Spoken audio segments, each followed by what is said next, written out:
اللہ رب العزت کا قرآن بھی ان کے بارے میں فرماتا ہے کہ بِآیَاتِ ثَمَنًا قَلِيلًا، کہ تم چھوٹی سی قیمت کے بدلے رب کے دین کو مت بیچو، چھوٹی سی قیمت کے بدلے رب کے دین کو مت بیچو۔ یہ بھی قیامت کی نشانی ہو، جیسے وہ علماء یہود کہا کرتے تھے نا، ہم آپ کے پاس آئیں گے دین بتانے کے لیے، ہم آپ کے پاس آئیں گے، محفل رکھیں، ہم دین بتائیں گے، لیکن اتنے پیسے لیں گے۔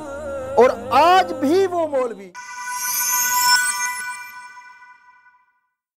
بہار شریعت جو ہم نے سبق پڑھنا تھا وہ ہے قیامت کی نشانیاں۔ دوستو، بے شک زمین و آسمان اور جن و انس ملک سب ایک دن فنا ہونے والے ہیں، صرف ایک اللہ رب العزت کے لیے ہی ہمیشگی ہے، اور دنیا کے فنا ہونے سے پہلے چند نشانیاں ظاہر ہوں گی۔ آقا کریم صلی اللہ تعالی علیہ وسلم کا فرمان مبارک بھی ہے، اور یہ دنیا کوئی ہمیشہ کے لیے رہنے کی جگہ نہیں ہے، ہمیشہ کے لیے رہنے کا یہ گھر نہیں ہے۔ اللہ رب العزت کا قرآن کریم فرماتا ہے نا، کل من علیہا فان ویبقى وجہ ربک ذو الجلال والاکرام۔ تو دوستو، جب یہ دنیا فنا ہوگی تو دنیا کے فنا ہونے سے پہلے چند نشانیاں ظاہر ہوں گی۔ یہ نشانیاں قیامت کی نشانیاں ہیں۔ یاد رکھیے گا کہ قیامت کا وہ دن کہ جو 50,000 سال کا ایک دن ہوگا، اور اس دن نفس و نفسی کا عالم ہوگا، کوئی نفس دوسرے نفس کو پہچانتا نہیں ہوگا، اور پھر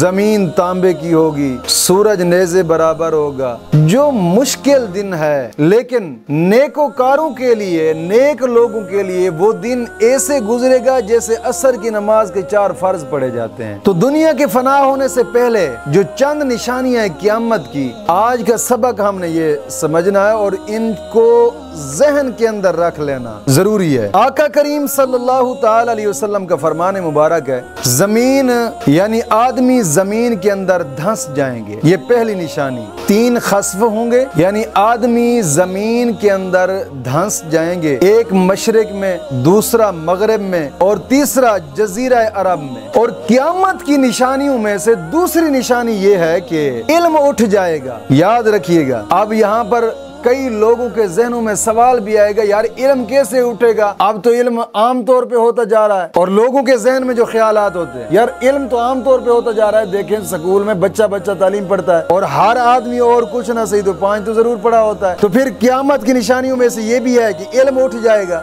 علم سے مراد علم دین ہے، علم سے مراد علم دین، یعنی علم دین اٹھ جائے گا۔ دوسرا جو دنیا کا، یہ تو ایک جہالت کا علم ہے، اس میں تو کوئی خصوصیت نہیں ہے۔ اس علم کے اندر دنیا کا علم ہے، وہ مادی علم جسے کہا جاتا ہے۔ حقیقت میں علم جو ہے وہ یہ ہے جو نبی کریم صلی اللہ تعالی علیہ وسلم کا فرمان مبارک ہے، اور اللہ رب العزت کا فرمان ہے، فرمایا علم اٹھ جائے گا۔ اس کا مطلب یہ ہے کہ علماء اٹھا لیے جائیں گے نا۔ علماء تو اب بھی ہیں، کیونکہ علماء 2 قسم کے ہوتے ہیں، ایک ہوتے ہیں علماء حق، ایک ہوتے ہیں علماء سو۔ علماء حق یہ ہوتے ہیں کہ جو صرف اور صرف رب کے دین کی خاطر اپنی زندگی کا حصہ صرف کر دینا، یہ علماء حق ہے۔ اور علماء سو جن کو دنیا پرست علماء کہا جاتا ہے، جن کو صرف اور صرف دنیا کی پڑی ہوتی ہے۔ آج جناب علی، اللہ رب العزت کا قرآن بھی ان کے بارے میں فرماتا ہے کہ بِآیَاتِ ثَمَنًا قَلِيلًا، کہ تم چھوٹی سی قیمت کے بدلے رب کے دین کو مت بیچو، چھوٹی سی قیمت کے بدلے